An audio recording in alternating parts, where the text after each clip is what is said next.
Assalamualaikum. My name is Zabin Ahmad and I'll be talking about the definition, also the background and objective of the FMA Act 1967. The Factories and Machinery Act of 1967 was introduced to cater for the basic requirements for the occupational health and the industrialization. When the act was enacted, Malaysia started to introduce factories and machineries as part of the industrialization. So factories and machineries are used in manufacturing sectors such as chemicals, as well as the automobile industry. The emphasis of the Act is on the establishment of factories and the use of machineries in those factories.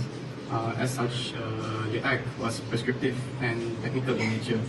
So the objective of this Act is to provide control on factories and the safety, health and welfare of a person that is on the purpose of the registration and the inspection of machinery and for the matters that are connected with.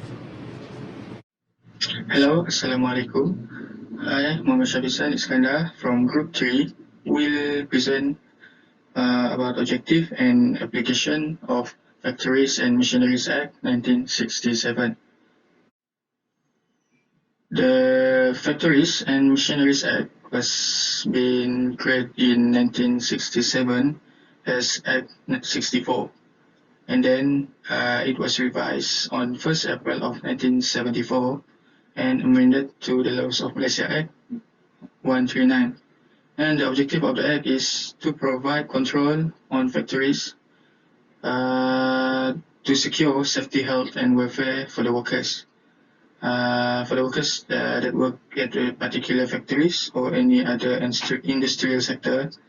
And then the purpose of registration of FMA 1967 is to register and inspect the machineries and any other matter that connected or related each other. Next is the application of FMA 1967. First and foremost, the OSHA 1994, which is another law, will supersede the FMA 1967 in the event of any conflict happen. We don't care, mostly it happen when during working hours or after working hours.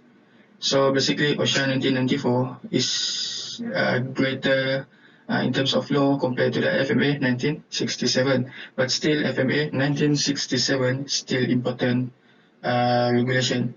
And mostly the FMA 1967 applies to mostly on industrial or any construction site, and it contains some general provision, includes safety for the workers, health and welfare also. And then the application of FMA is limited to mostly to industrial, especially the manufacturing type of industrial. And next is mining and construction or quarry, which it does not apply to, for example, the armed force. The regulation does not apply to the army, and it do not contain detailed provisions on specific matters. So basically, FMA 1967 is generalized, and it not specific on one occasion. So that is all for me. Thank you.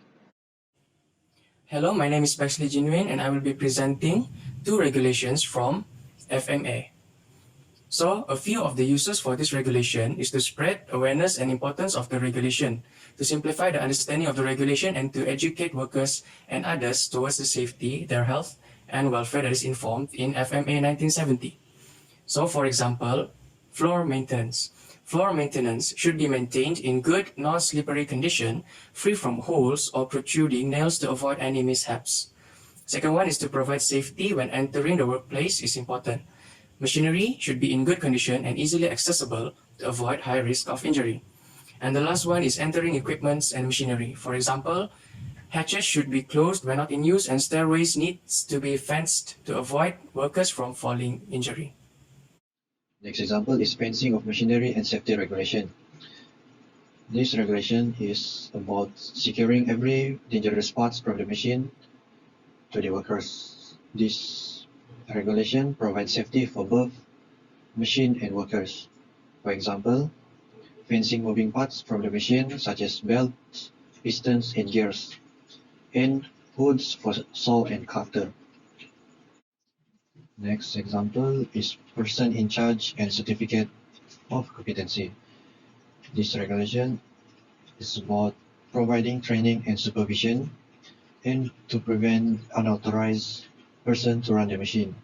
For example, young person below 16 years old is not allowed to operate the machinery, and inexperienced workers need to work under supervision until finish the training.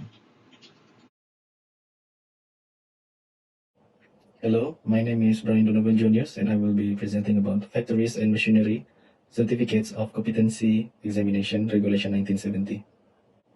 There are 4 applications for this regulation, which are set up the framework for the certificates of competency required under Factories and Machinery Person in Charge regulation, and then laid down prerequisite for the application for a certificate of competency and the examination procedure. All certificate of competency have requirements for experience and examination pass before they can be granted. And the last one, certificates of competency can be suspended or cancelled if the holder is medically unfit or in case of serious misconduct or if judged unfit after an inquiry or a court case. So this is the examination that the panel shall hold. They consist of a few grades, which are first grade, second grade, degree master, first class, and second class. This grade have a specific type of grade for steam, internal combustion engines, steam and electric, or just electric and just steam.